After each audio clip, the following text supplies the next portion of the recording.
Round two.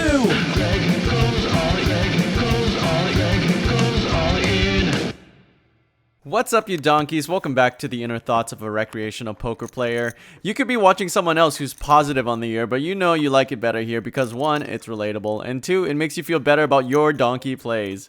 Anyway, 1-3 at a local card room, we buy in for 300. Let's go. Early on, we pick up ace-10 offsuit from the big blind. Under the gun opens to $25, middle position calls. And normally, I wouldn't call an under the gun open with ace-10 offsuit from the big blind. But these two players are both wild. I had seen the middle position go all in with 2-3 offsuit pre-flop as a bluff. And under the gun player has just been playing any two cards.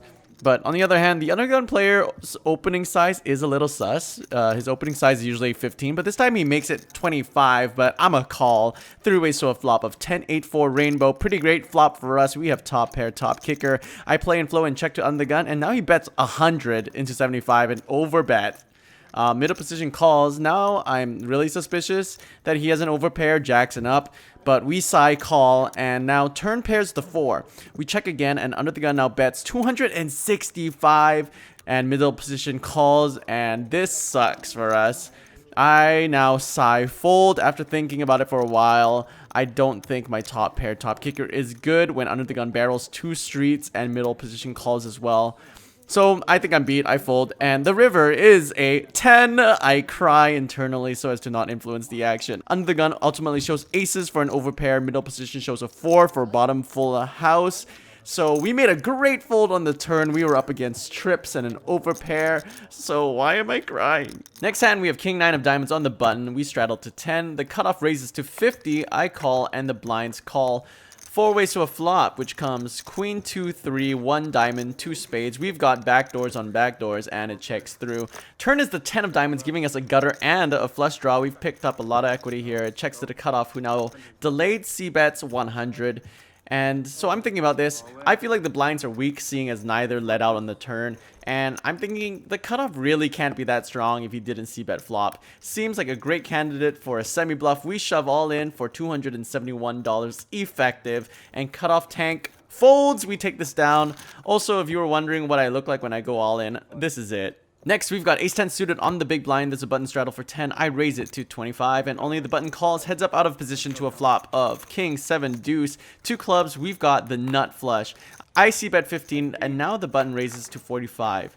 On such a dry board, it seems like this is pretty value heavy, but we call hoping to improve. A big leak I've noticed is that I've been playing my draws too aggressively, so I plan to fold to anything more than a third pot bet on the turn if I don't improve to my flush, instead of check jamming, which I've done a lot and just lost a lot of money because I'm just getting it in always on a draw in low stakes and people don't fold.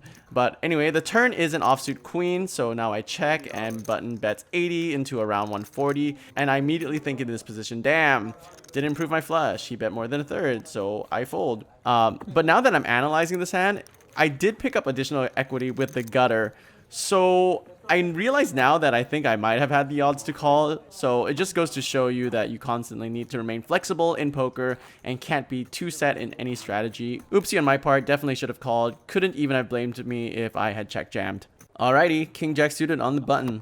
There's an under the gun straddle to $10, cutoff opens to 25. I call on the button with king jack suited, blinds and straddler fold, so we're heads up to a flop in position. Board comes 9, 10, deuce, 2 hearts. We have a gutter and 2 overs. The cutoff c bets 25, and I call. The turn is the 3 of hearts, bringing in the flush draw, and now it checks through.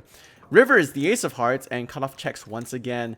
After checking twice, I really don't think he's strong here at all. So I take a stab here and bet 80 bucks, and he folds.